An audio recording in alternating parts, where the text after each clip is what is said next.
Track 7. Unit 3. A change for the better? Listening, Part 4. Multiple choice, page 118.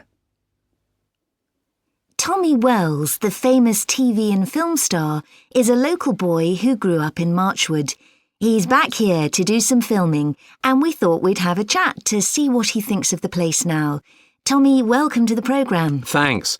First off, I must say it's great to be back in this part of the country again. You won't believe it, but it's the first time I've been back since I left to go to drama school in London at the end of the 80s. People say that I must have some things I want to hide from my teenage years here, but to be honest, that isn't the case, although I was by no means an angel. It's just that my immediate family moved to Scotland, so there was no real reason to come back. Surely you must have had friends in the area. Most of my mates I really valued moved on, like me. I was starting a new life, and when people do that, they often cut off their links to their old life. In my case, it was because I became famous very quickly, and fame affects people. I had new friends and a new home and a new life. I don't think I was a very nice person at that time, but I grew out of it, luckily. So, now you're back, I imagine you've noticed a lot of changes in the area. Oh, absolutely. Marchwood, where, as you say, I lived and went to school, is almost unrecognisable. It's still a fairly small town, but it's now totally pedestrianised. I tried to drive through the centre the other day. Impossible.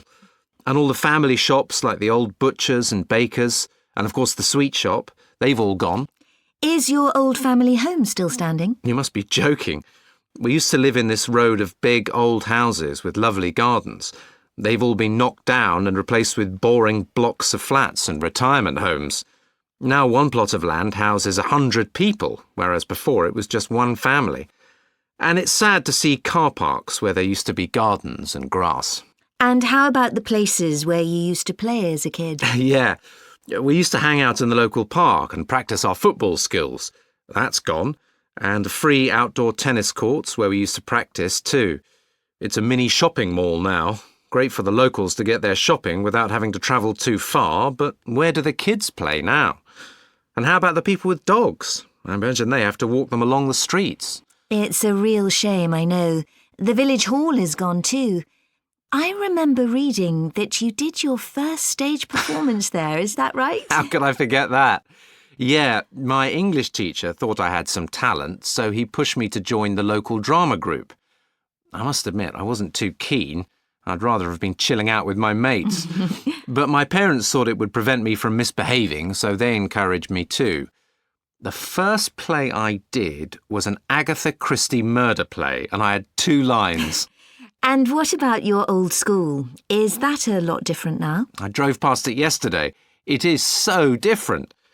In my day, the kids were always breaking the windows, and although there was a playing field, there were none of those lovely gardens with trees and plants. Before, the kids would have pulled up any flowers. Now the buildings are new and modern, and the gardens at the entrance look beautiful. I'm not sure if they've still got the playing field, because I know a lot of them have been sold off, but people have told me that the reputation of the school has improved since I was there.